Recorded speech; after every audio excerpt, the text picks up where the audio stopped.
Hello, good morning, good afternoon, good evening to everyone around the world. I am Paul Sisler, and I am the host of In the Moment. And today we are going to talk to Madeline Ryan Smith. She is running for the Georgia House of Representatives, District 158, down in Georgia. And I am excited to have her on today. We're going to discuss some topics. And hey, here we go. Madeline, hello, how are you? Hello. Hi. And how are you doing today? We're doing well. We're doing well. It's All about dinner right. time where I am right now, so we've had a good Ah. day. Okay, so you're running for the House of Representatives. Now, you're not running for the federal level, you're running for the state level, correct? Yes, our Georgia House of Representatives. Okay. And how many seats are in the Georgia House of Representatives? I it's at least 160. It changed between this year and last year. We've added, I believe, a district, which it might put us past 170 now. I'd have to look it up, but I'm in District 158. Okay. Yeah, and I was looking, I didn't even pay attention. I just noticed that, the House and the Senate, and it's got a real nice setup and all that. And you are running against Butch Parrish. So I'm hoping that you win. We need some representation down there. The way everything's been going in this world, whether it's public education, whether it's housing, whether it's the criminal justice system. Many of these things are just huge, huge topics. For those that are viewing Georgia House of Representatives, District 158, if you're down in this district, please, please get out there and vote. I encourage you to vote, preferably for Madeline, but regardless, I encourage you to vote. Everyone needs to vote. I have her Twitter, her LinkedIn, and her website so you can know more about Madeline and the things that she represents. So please check that out. And just to let you know, she is heavily endorsed. So when you go to the page, you'll see all these endorsements. Check it out. She's, again, somebody that represents the people. She represents the people. All right, Madeline. So, public education. What's going on with public education down in Georgia? What's not going on with public education in Georgia? Public education in Georgia right now, I will say we've made a lot of work. However, COVID hit us hard in the state of Georgia. We had a lot of kids fail a year of school, get held back. We had the vast majority of our students online, doing online learning for an entire year. We had college students doing the exact same thing. We underpay our teachers. We do not have a classroom stipend for yearly supplies. We actually last year saw 1 million less college students come to college throughout the United States last year. And that was evident where I live. We have Georgia Southern University and East Georgia State College where I live inside our district. And it was clear on campus. You could tell that there were just less people there. And that was actually, I graduated from my graduate program from Georgia Southern University this past May. And so I was the majority of my senior year of college and my first year of graduate school was online. Or in really small class sizes where we all wore masks and everything like that. So our education experience not only has been affected a lot over the past several years, but the financial capability of going to school and staying in school has gotten way harder for families, especially in this area. And not just college students. That's high school students who need to drop out of high school to help pay the bills. That's a very real reality that happens, not just in metropolitan areas. And when we're all isolated and everybody's quarantined and there's nothing to do, kids get into trouble. That's what they do. So we've been impacted on all fronts, aside from any kind of healthcare aspect. We like to say that, oh, it's so good that we opened our schools and blah, blah, blah, whatever. But that all impacted kids very heavily. There is something to say about the isolation and socialization of school. But if you can't be in school safely without getting your friends and family potentially deathly ill, That was a move that I think we needed to do, is keep kids at home. But at the same time, we needed to give them the resources and support after quarantine was done to be able to catch up. And we didn't do that. Right, right. Now, what a lot of people don't realize, everyone blames the federal government. Well, the federal government has very little power when it comes to education. Everyone Mhm. thinks the federal Department of Education is just like deciding all the curriculum and stuff like that, and they don't. That's left up to the states. Mhm. The federal Department of Education allots funding to states, and then it's up to the state to disperse that. Now, I know in a lot of the research that I've done when I wrote my book that there's been a lot of discrimination related to how the money gets distributed. You have poor areas that, again, the property taxes are low. So because they don't receive a lot of money from the property taxes, they also don't receive a lot of money from the federal stipend that comes in. Is this also a problem down in Georgia? Oh, absolutely. You see that very clearly. I mean, even down to what test scores look like, it's evident. So, for example, in my district, our average math and reading scores for our public school children are in the 30%, meaning about 30% of our students are at or above their level, their grade level for reading and math. So that means potentially almost 70% of our public school kids in this district are below their grade standard for reading, writing, and math. When Wow. you go up to North Atlanta, now mind you, I graduated from North Atlanta in high school. My parents live in Marietta, and I went to Pope High School in Cobb County. Okay. Those reading and math scores have an average of 55-ish%. So you have a 20% performance difference between rural South Georgia and North Atlanta.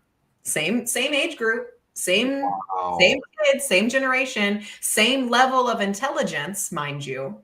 But the kids down here, they get scraps that are left over from whatever goes to Atlanta. And then you also have to think about the entity of Atlanta and then Augusta and Savannah, which also get more funding for their schools. So rural Georgia is just completely left out of the equation. I mean, we have public school kids down here that are on free or reduced lunch, go home with no parents home because both their parents work full-time jobs, potentially more than one. They've got multiple siblings at home that they might have to take care of. I mean, you're making 12-year-old girls have third shifts. I mean, we've talked about that in feminist theory, how moms who don't work a traditional job, they have a job at home. We're putting young girls in that position now because we're not giving their parents enough of a paycheck to provide for them. And we're not giving them a solid enough education to be able to shoot higher. We're also not giving them the resources. If they're stuck at home doing their responsibilities as a oldest sibling, potentially, they're not getting the education that they need. And that's often not through the fault of their parents at all. They just, Right. the entire collective household doesn't make enough money to make ends meet. And that's usually not their fault. It's their employer or the state or whatever budget they're not getting included in. So that's the Right. problem. No, and I completely get that because, again, back in the uh, 80s, the mid 80s, um, when I was like 14, my dad, he was a truck driver and he rolled a semi. He was in an accident, malfunctioning equipment. And at age 14, I had to start working full time. And I started putting the food on the table. I started paying the rent. I started, taking care of the bills.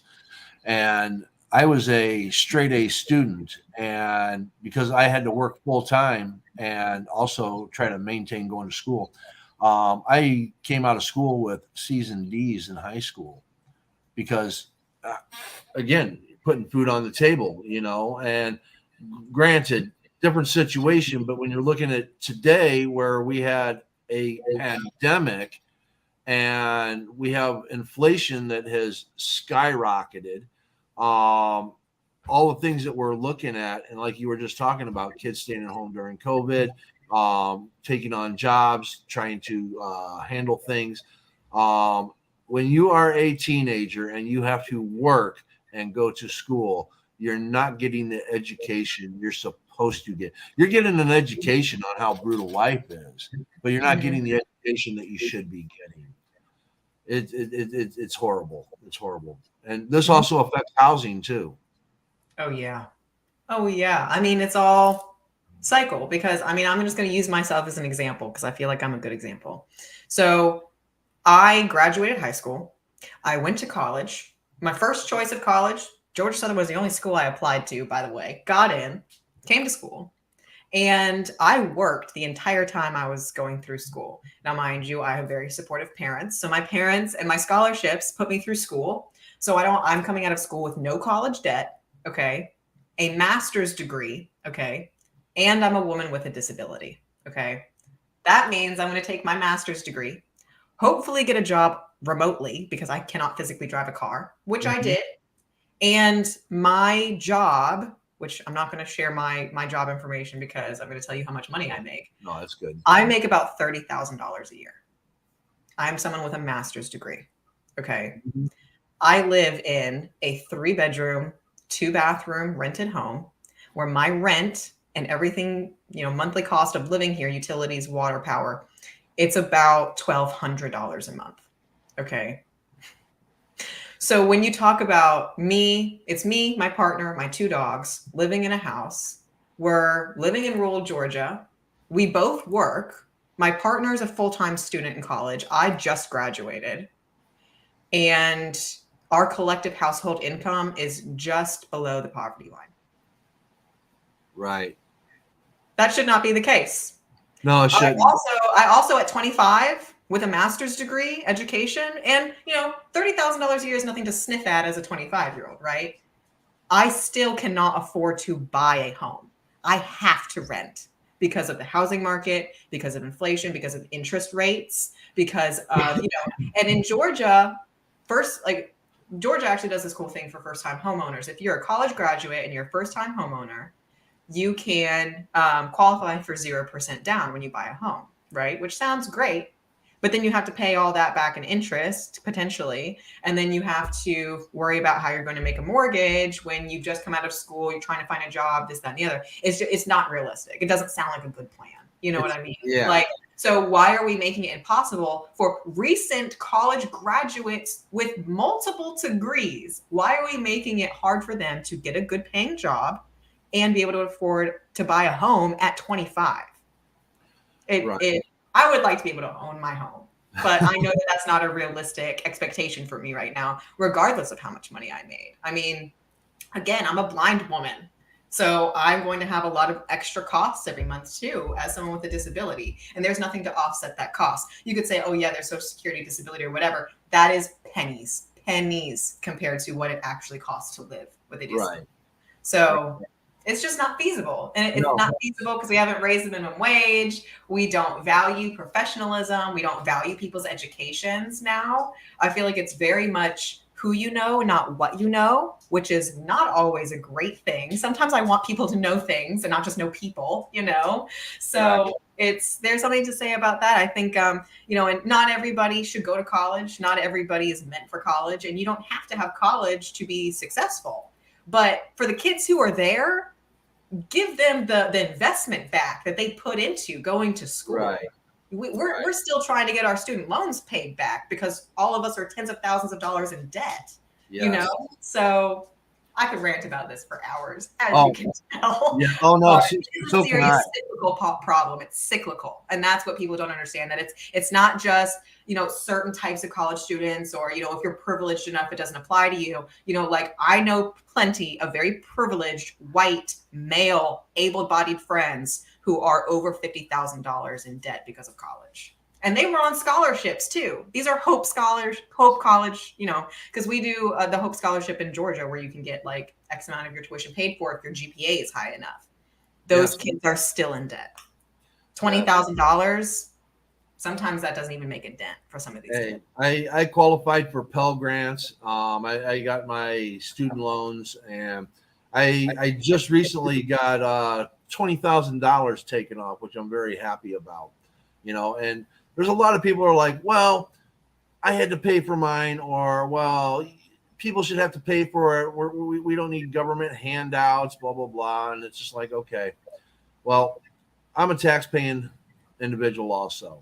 And I would much rather have an educated population than an ignorant population, because the ignorant population leads to the problems that we have now, the huge problems in tribalism, the people that are easily deceived by propaganda and the red herrings that are out there, where an educated population wouldn't be so gullible to a lot of these things. Mm-hmm. And So, that's what really annoys me too about, people pushing trade school, like somehow having a college education is like super elitist, which in today's society, sure, yeah, you could say that it is to an extent, but we should not be saying to children, go to college, go to college, go to college so you can get a good job. Oh, but wait, you're in high school now and your GPA isn't really impressive, or you're a Black girl in rural Georgia. You don't need to go to college. You should go to trade school instead. That's more your speed. So why are we telling these children to literally shoot for the stars? You can do anything. You can be whatever you want to be. And then we're only giving them the resources to barely make it. I know. It's like complete false advertising. And, and I'm someone who went and got a college degree, and the money and the paycheck and the job that I was promised is not here. So is it really worth it, right now? Well, here's the sad thing, Madeline. Okay. People want to talk about, well, our gross national profit's only 20 trillion a year. And it's like, okay, there's 3 formulas to figure that out. And none of them include business to business transactions. Okay. Now, you and I talked about this a little bit. If we included business to business transactions, that gross national product would go up over $100 trillion. Now, we only collect and use in our federal budget $3 to $4 trillion. That's it. And right now, our government is printing money hand over fist. They started it when Trump took office. Everyone wants to blame Biden. They started doing it when Trump took office. It's continued since Biden has taken office. Print. Now, granted, when Trump took office, we only had $1.75 trillion in printed currency in the United States, with over 100 trillion in transactions. So we can print up to $100 trillion in currency, and it's not going to affect the value of the dollar. Now, I know there's going to be a lot of people that are going to come on and argue, Paul, you don't know what you're talking about. You're not an economist, blah, blah, blah. We're printing money right now, and the dollar's still strong. All right. And we're up over 20, 30 trillion now that we've printed, that we have out there in currency. Okay. If we were to tax according to the actual transactions that we have in this country, we could collect 20 to 30 trillion in taxes, which means we could afford universal health care. Universal health care. That would run full scale at the beginning, topped out, making sure everybody's getting what they actually need, about $3 to $4 trillion a year. Okay. We could do a universal basic income, $3 trillion a year. Universal education, a little over $1 trillion a year. Universal child care, under $1 trillion a year. Okay. We would still have over 10 to $20 trillion left over. Now, with that said, you were talking about minimum wage, the wage that, you and your partner are living on, where you're at, and, how difficult it is. I know the Democrats tried to push a $15 minimum wage back when the cost of living was actually about $16.50 an hour. So it still wouldn't have met the cost of living, but it would have been getting us up there. Now, the argument that came from the right was, well, corporations are just going to raise their prices, so it doesn't really matter. Well, why don't we have a cost of living amendment where we fire guard against that? So if the cost of living goes up, the wage goes up. Cost of living goes down, the wage goes down. Doesn't that make sense? Yes. Common sense. Isn't it? And I mean, like I said, I tell people this all the time. What we have as legislation is honestly totally up in the air. It takes one person to write one bill and get a couple of signatures on it, get some of their buddies to support. hopefully pass it through the House and Senate, have it be signed into law. Like, it's way more complicated than that, but the gist is like anybody can write anything into a bill and it will get voted on potentially, right? And so when we talk about, oh, corporations are going to do this, corporations are going to do that, it's like, why don't you proactively see that as a problem and then write legislation to prevent it so these giant corporations can't do that? Like price gouging. Price gouging should be illegal. Like if it can be proven that you are price gouging as a company, you're done. Like we saw that with COVID and hand sanitizer. That's the kind of problems that it causes when we are, as Americans, in crisis. The corporations are not going to care about you and your well-being. They're going to price gouge. And the only time that they're stopped is when the people put it in the media enough and get mad enough about it and boycott a brand. I mean, you see boycotts happen all the time. But even when you do boycott a brand, like how many Democrats have said, I'm never going to eat at Chick-fil-A because they're white nationalists? Okay, fair. I don't enjoy the messaging behind Chick-fil-A either. But realistically, if we boycott that brand, y'all, Chick-fil-A is a multi-billion-dollar company. It's not going to put a dent in their profits. I promise you that. So you need to have proactive legislation. You need to be able to recognize problems, notice that humans don't always act in their own or each other's best self-interest. And so we need to combat that with common sense legislation that makes the playing field fair for people who are playing it fairly and people who are trying to cheat. Right. I mean, but we also need people in the legislative body that will present it to the floor for a vote.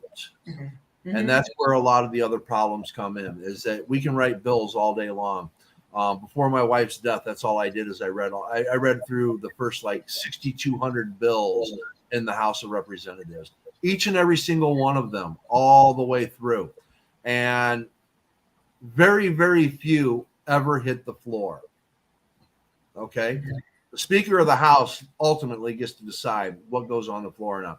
And if you can remember, a lot of progressives wanted Medicare for all to be voted on, and Pelosi went and put it on the floor. Yes, because then they would go on record. They would go on record for their vote, and they didn't want to do that. Now, again, people are like, "Paul, you're picking on Nancy Pelosi." I'm picking on a corporate politician. I don't see and yeah, you see corporate politicians on both sides. It doesn't, just because you're a Democrat doesn't mean you're a good person. Sorry, like it doesn't. And I can understand being strategic about what you want to bring onto the floor, what you want to wait on, what you don't think is going to pass. That's fine if you can back yourself up. If Nancy Pelosi came before the Democrats and said, "Hey, I'm going to put through this. I'm not going to put through this. Here is my logic behind that. If you don't agree, let's sit down and talk about it." But that's not what's going on. And I'm sorry, but there has to be something said to, I love Michelle Obama, but when they go low, we go high. No, we need to be more assertive. We need to start being brave about what we put onto the floor. Because, I mean, it's now or never, people. 2022 has come. It's now or never. We need to start making some motions and getting better people willing to run. I mean, you can talk about when this all funnels down to whose fault is it really? It's the people, because we cannot give our Democratic Party good, qualified, committed and willing candidates that are strong, that are electable, that are intelligent, that know what they're doing. I mean, there are plenty in the state and in every other state. There's plenty of really great candidates, but there's also plenty of not so strong candidates. And if we really want to win these elections, we need to stop being soft. I mean, that's what it comes down to. And that might be a little bit crass or harsh, but I'm not a soft person. I don't sugarcoat stuff. So, I hear all the time about, oh, Donald Trump got elected because he said things how it is. Here, I'm a Democrat telling you how it is. We need to have better people, stronger citizens that are for the people run for office. And we need to stop, making it an ageist thing or a sexist thing or a racist thing. Like Black women don't run for office because we treat them like crap when they do. Right. So it's not, why are we sitting around like twiddling our thumbs like, why won't Black women run for office? Maybe it's because we treat them like crap when they do. Look at Stacey Abrams. She had to apologize to Brian Kemp during her debate for interrupting him because she's a Black woman. And she knew that if she didn't do that, she was going to be the angry Black woman in that debate. And she went down like that. And I respect her a lot for doing that. But I wish we lived in a world where she didn't feel like she even had to do that. And exactly, and that's another huge issue in this country is equality. In my book, I've written a true equal rights amendment that, again, what angers me is that everything that I wrote in my book, and even though I talk about the problem, I break it down from both point of views. I give both perspectives on it. Why one side looks at it this way, why the other side looks at it this way. And here's what the real issue is, and here's what we need to do to solve it. All right. I'm not giving any solutions because I'm a genius. I'm giving solutions because they're common sense. Okay. I'm not pulling things out of the air that no one's known about. These are things that could have been done. And I don't care which side of the aisle you're on. Systemic discrimination could have been abolished over 100 years ago. All right. Systemic racism, systemic poverty, systemic recidivism. All of these things could have been taken care of a century ago. But there's money to be made. If we could solve, all right, homelessness, if profit could be made solving the problem, it would be solved. We absolutely talked about this today, literally. I was in a Twitter space earlier talking about environmentalism. And we were talking about recycling and how people don't do it because it's not profitable. But in reality, there's millions of dollars to be made if you do your recycling program well and you do it accurately and you do it in the design to make you money. It is possible. Like recycling and sustainability is a very profitable business, but it's nobody wants to put in the work to make it that way. Nobody wants to do the research or hear the people that have, that know about it or whatever. It's just easier just to throw everything in a trash can and put it in a landfill. Yeah. Well, and again, when people I'm going to take it back to homelessness for a second, because when you're looking at homelessness, you're looking at also some criminal activity. Okay.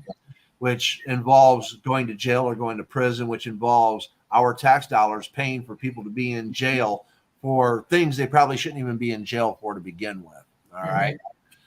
The amount of money that we spend housing them in a jail is a lot more than it would be to create housing to make them a productive part of society again, to create an atmosphere to where they could get cleaned up, get the psychological or the health needs that they need taken care of, and allow them the access to an address so they can obtain employment and become a productive member of society again. That would save billions of dollars in tax money. Okay. Well, maybe not billions, definitely millions. Okay. Definitely millions. I mean, across the entire nation, probably billions. Yeah.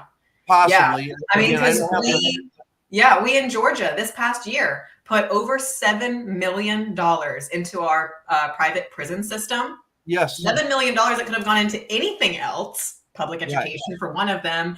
But we're shoving that funding into our private prisons because they're overpopulated. When we talk about homelessness, we have a homelessness problem inside our prisons, y'all. We don't even have enough beds to house these people. Yes. And we sit around wondering, why? Maybe it's because we're jailing people for having marijuana possessions, or, now we're going to start jailing women for having miscarriages. And so, when we talk about what could we solve this problem with legalizing marijuana, that would be a really great start. And the money that you would make from that industry alone, you could solve homelessness with.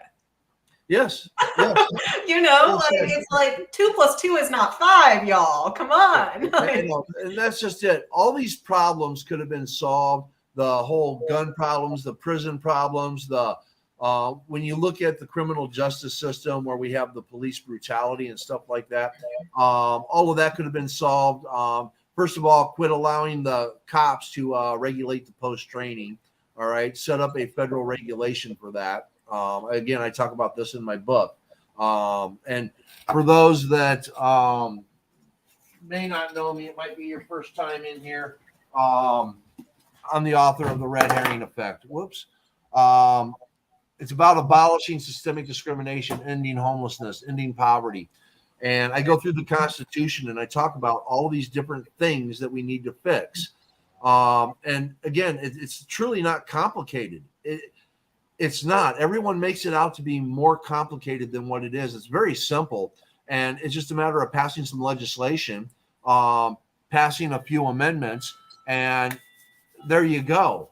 It's taken care of. But one of the reasons why they don't want to do this, a lot of these corporate politicians, if they solve all these problems, what are they going to run on when they campaign?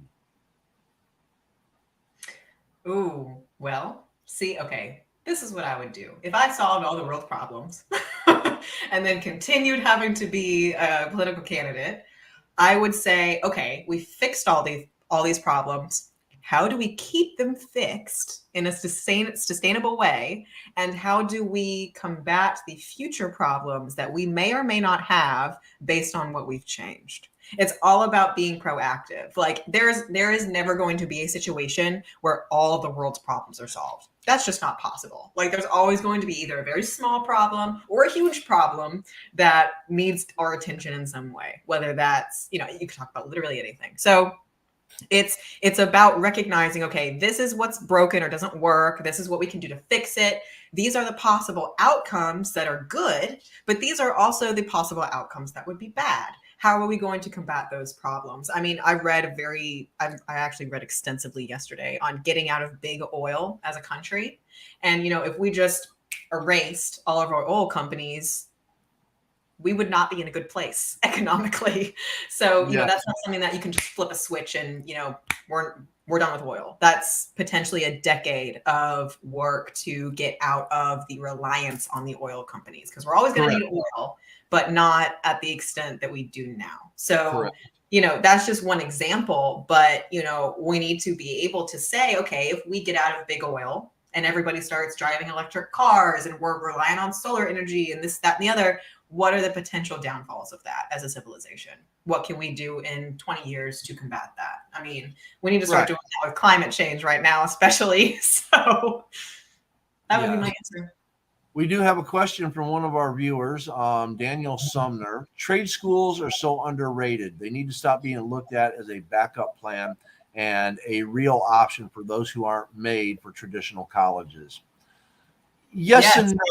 Well, okay. See, I would take trade school and take everything that you know about trade school that exists today and throw it out the window and replace trade school with something that is more valuable than what we know to be trade school as today. Make trade school equal to a university education.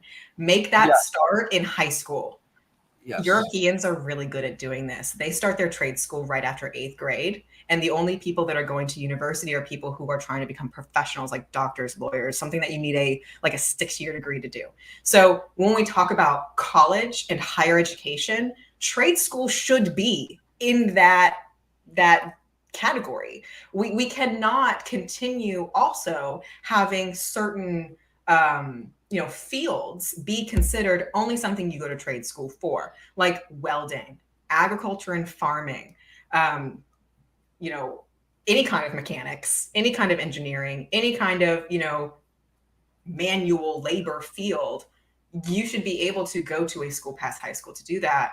But also that education needs to start earlier. It shouldn't, you finish high school and then you can either go to university or go to trade school. But if you go to trade school or community college, you're going to get looked down on. That should not be the case. I mean, we just need to do better for everybody. Education on a wide scale needs to be better for everyone. And we need to put more focus on those trade jobs. That's really the backbone of America, is our trade. Yes. Okay? Yes.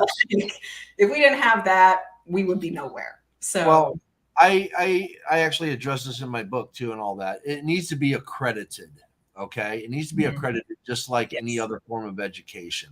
And as far as Kevin Paffrath, people know him as Meet Kevin. He's a financial advisor on YouTube. He ran for governor in the recall on Governor Newsom. He ran against him and all that. And he talked about what he called future schools. And again, I'd already written about this. Okay. The education for college needs to start in junior high and high school. The preparation for it, the accreditation for it, the ability to take classes, especially for those students that are excelling and can move ahead instead of being held back and they have to wait until they go to college. They should be able to take college courses in high school and have the accreditation for that, to where potentially when they come out of high school, they may already have an associate's or a bachelor's degree to go right into a field that's making them money. Or again, if we had a universal basic income, they could spend the next 4 years finishing out their, master's or their doctorate, depending upon what kind of field they're in, and go into that field a lot easier, the transitions. And the other thing that Kevin had talked about is, if you're in an area, the schools need to be in contact with the businesses that are there. So if you have like X amount of tech jobs that are going to be needed, X amount of electrician jobs, X amount of plumber jobs, X amount of this, that needs to be incorporated into the educational system and the amount of classes that are offered to make sure that these fields are getting filled. Instead of having, hey, we're going to have 10,000 philosophy teachers graduate this year and all that. Their doctorates in philosophy, and they're going to be teaching philosophy. But in the United States, we only have 12 of those positions open.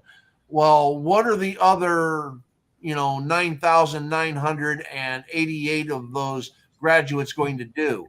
Find another field? Maybe if they would have known that the availability isn't there, they may not have gone that career path for education. So that's what we also need in high schools, I believe.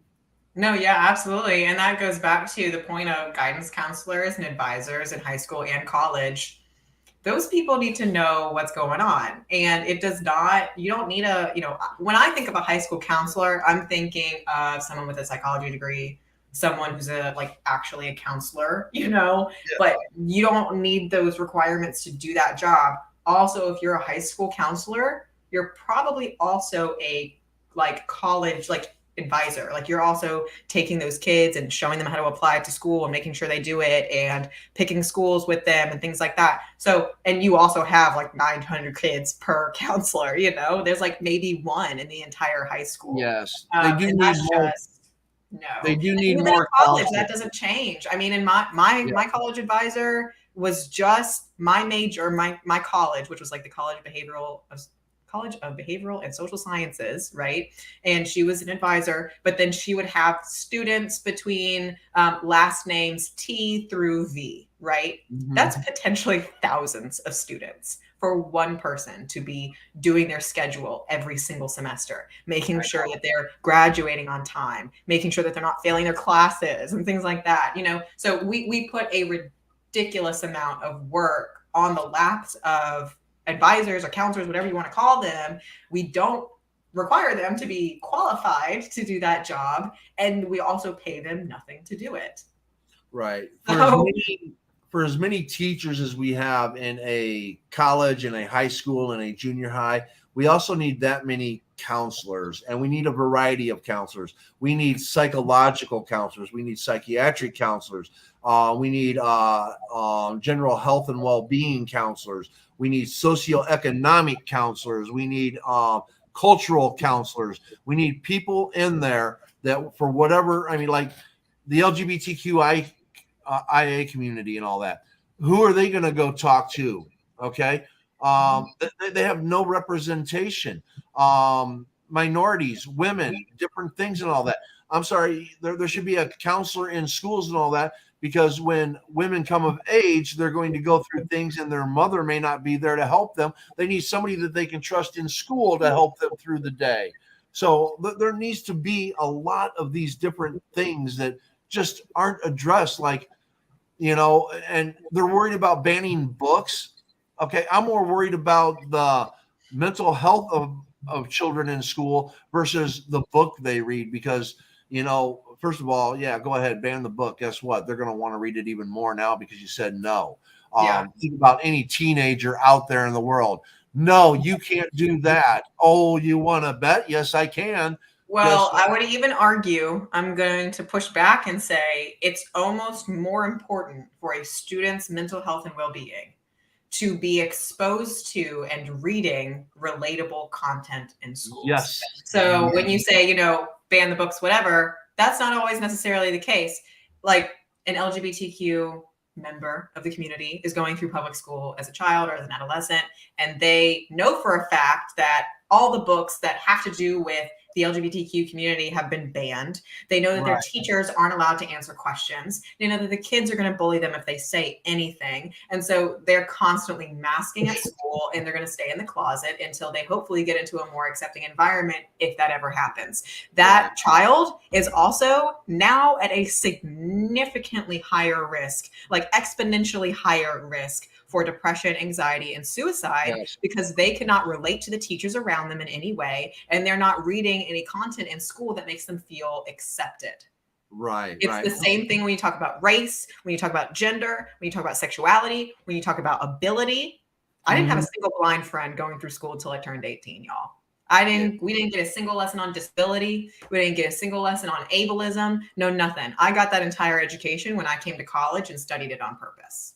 Right. Now, I want to clarify, though. Okay. I want to clarify because there was no need for pushback, because I agree that we shouldn't be banning books. I just want to make that known. We should not be banning books. I was just saying I should have stated it a little bit differently. I think having counselors there to help with whatever it is that children need to talk about is just as important as being able to have access to the books that I want to read when I'm in school. Yeah, you're totally right. So I wanted to make sure, because you go, well, I need to push back. It's like, no, there's no pushback there. I'm in agreement with you. Oh, yeah. Well, see, I'm very book burning actually happened on my college campus in 2016. Oh, wow. So that's a pressure topic for me. That's like, it was a bad situation down here. Yeah. Well, I'm surprised my book hasn't been banned and all that. In fact, I took mine to the library here, and that's another story for another time. But anyways, no, education, though, we need a lot of educational reform, and we got to give the federal Department of Education a lot more power. Well, it starts with teachers. It starts with supporting our teachers. Like, we can't rebuild the inside of our schools until we have teachers to be there. And, we have 70% of public school teachers wouldn't recommend that as a job for their coworkers. And we've seen a ridiculous amount of teachers leave education because they're completely burnt out, and they make more money in places like retail stores and stuff like that than teaching. That's very true. Here in my district, our public school teachers don't make anything. Yes. And it's so sad. But if we want our schools to be better, it starts with getting teachers in there that can do the job, and they're getting paid fairly to do it. Yes. And, it's kind of funny because I know this is an issue now. Back when I was in school, and granted, I'm much older than you, okay? I graduated in 87. I think I graduated before you were born. Okay. Anyways, there were movies that came out even in the 80s where a teacher would go into a problem school and would try to bring the attention to the students, and the other teachers are like, I don't get paid enough for this, blah, blah, blah. Underpayment of teachers has always been an issue. And I really want you to think about this. And I want people that are listening and people that are going to watch this, I want you to really, really think about this, okay?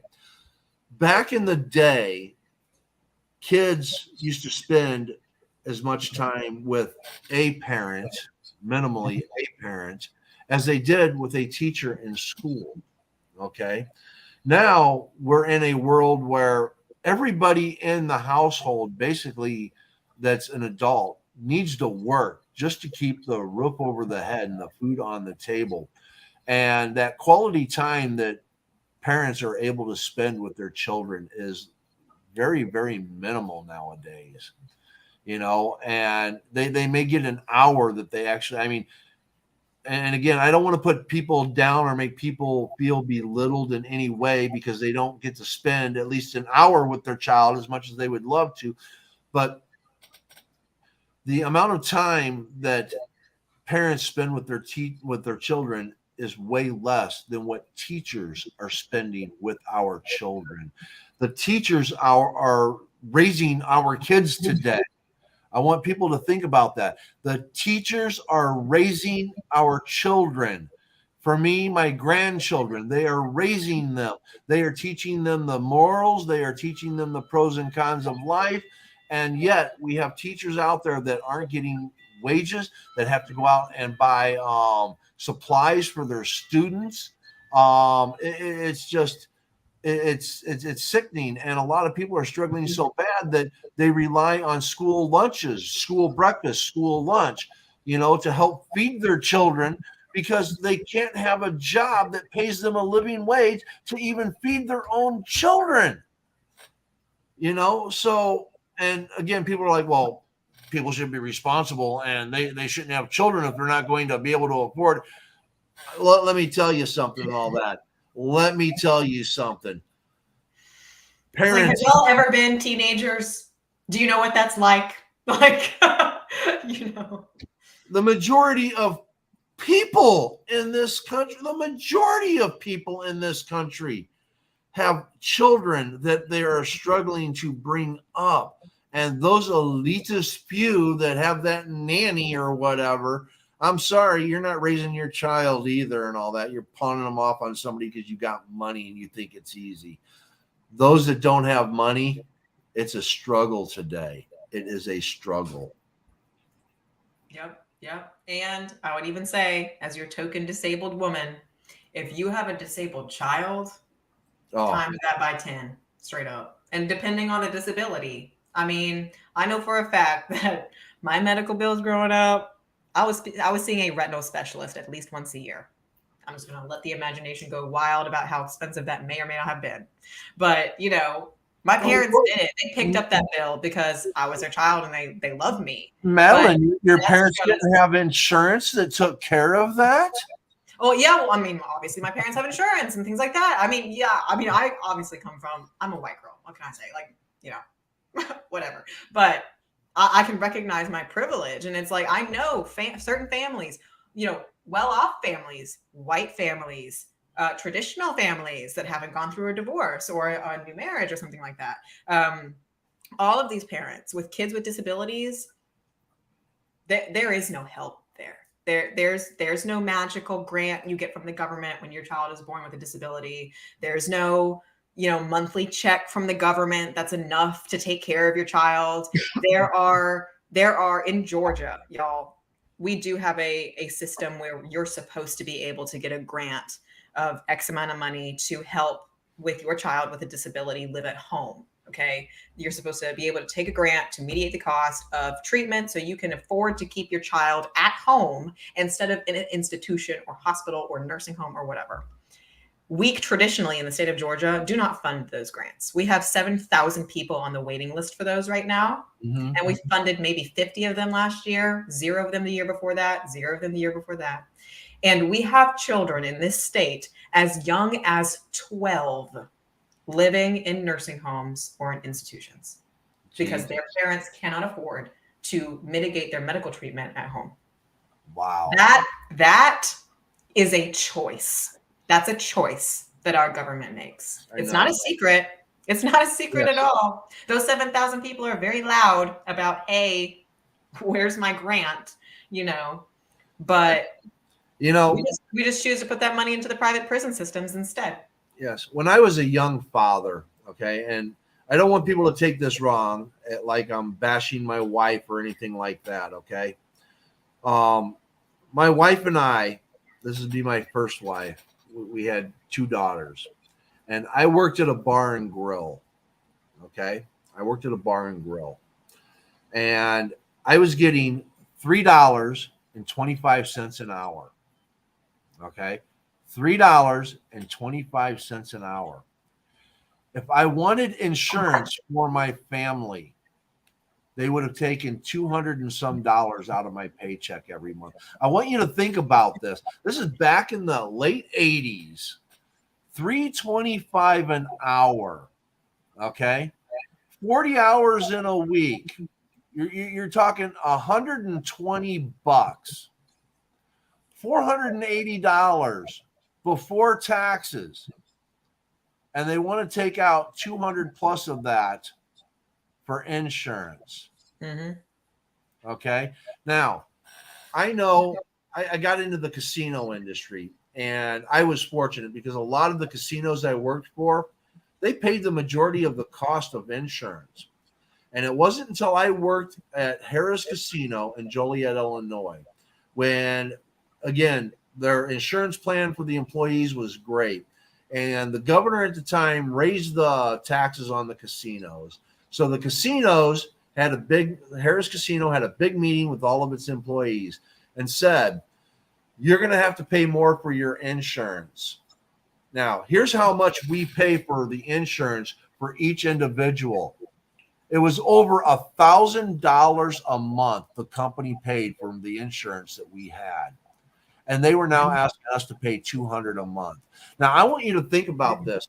When a corporation gets insurance for its employees and you think that you're getting a good deal because you're paying under $100 a month for your insurance or under $200 a month for your insurance, I want you to think about how much that employer is paying for you. Because if you get insurance on your own, which I have done and could not afford for very long, it cost me over $1,000 a month for insurance out of my own pocket, $12,000 a year. And that wasn't even good insurance. Yeah. And that's just what, health insurance? So you're not even talking about home insurance, car insurance, life insurance, like all the insurances. That's just like an eighth of what you actually pay in all of your insurances, Yes. So, yeah. So when I get some of these people that have money that say, well, if you had a good job, you'd be able to get insurance. Yeah. Okay. Get me the good job so I can have that luxury. Well, fun fact, in Georgia, 70% of people who are employed in Georgia do not have health care through their employer. I think it's actually higher than that now. So, yeah. I mean, we tell people, just find a job with insurance. Your employer. No. That's a hard job to find. An employer that'll pay your health insurance and give you like dental and vision, maybe. Yeah. I mean, I know that I'm under 26, so I'm still on my parents' insurance, and I know that that's covered. But my dad works in corporate America and has been since like the 1980s. So he's put in his debt to be able to have that kind of insurance. But the vast majority of people who work and don't work in corporate America and don't have, masters in businesses or whatever, they're not getting insurance from their employer. Of course, if they're working an hourly job or they're working at some sort of retail or like a restaurant or something like that, no, like none of those employers are giving out benefits. Exactly. I tell you, I was very, very fortunate to work in the casino industry for as long as I did, because again, my ignorance to what the real world was versus what I learned afterwards and what I've learned with other people, other jobs that I've had in between, because I got burned out in the casino business and decided to take a break. One time I worked at a video store. That was fun, but again, I couldn't afford insurance. Well, at the time I was single, so, it really didn't matter to me. I was young, I was strong. I don't need insurance and all that. Luckily, nothing went wrong. But when they did offer an insurance plan, again, it's like a quarter of my paycheck would have been taken for insurance. And I'm just like, are you kidding me? The casino pays for my insurance. And well, of course, I go back into the casino industry because, again, what the benefits of working in that industry that I had versus what the average person has, completely different. Different. It humbles you, though, doesn't it? Yes. Oh, yes. Absolutely. And, I mean, the realization that people struggle the way they do, it just blows me away. And when I hear the stories of people that are even in, that have good jobs and can't afford the insurance, they have good jobs. They're making 40, 50, 60 grand a year. I mean, granted, the cost of living is actually much higher than that now, but 40, 50, 60 grand a year and you can't afford insurance. What's wrong with this country? Seriously. Yeah. Corporations. Exactly. Tax the rich. Well, that's what my taxation plan would do and all that. This country, if people truly realize that out of the $100 trillion in transactions, corporations are 80 trillion of those transactions. Corporations, all right? We people that work paycheck to paycheck or have a small business, we accommodate for approximately 20 trillion in transactions. They pay around 3 trillion in taxes, where the corporations who have 80 trillion in taxes, transactions, only pay around 400 to 800 billion in taxes. They don't even break a trillion. Four times more money, four times more in transactions, and they pay half again as much in taxes. And now we're sitting around with inflation, and they're just price gouging. Yeah. Yes. Yes. And then we always go and blame the president, no matter who it is. Right. Well, I wrote a cost of living amendment that would prevent inflation. It would actually reduce it to where it would always be a minimal. It would never. It would be impossible to go out of control. And again, I can't get any House rep. I can't get any senator to even take a look at it, even though I know they've read it because they've read my book. They won't even, throw it out there as an interest because, again, it goes against their corporate puppet masters. Oh, yeah. Well, I don't have any of those, so we can talk at least. All right. Well, get elected, damn it. Get elected, and we will do that. And I can't wait until you get to the federal level to where we can get some legislation introduced. Because nobody wants to introduce my legislation that I have. Nobody wants to touch it. Yeah. It would solve problems. That's why. Yeah. Well, team effort, man. I would take, my whole attitude towards legislation, like, hey, I have this idea, read my bill, is I will read anything. I will give anything a solid thought.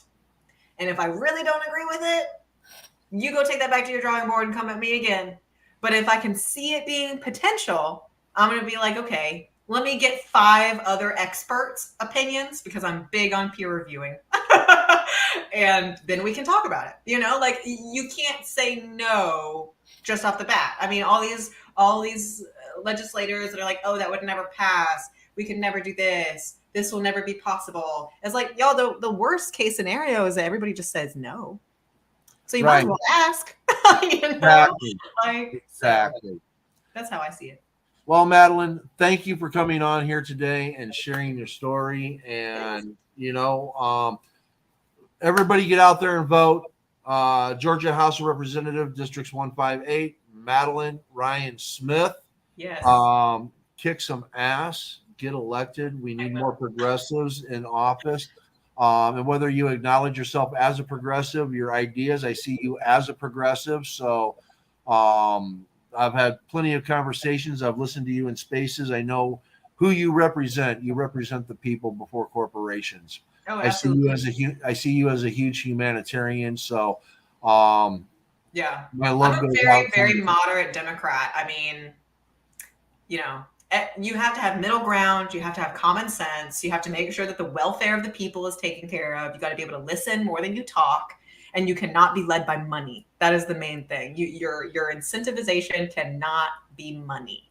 It anything else to be motivated by money is not the winning ticket here. Progressive. I love you. Yeah. All right. Good luck, and everybody, again, thank you for participating. And remember, be kind, be happy, and may good things come your way. Thank you.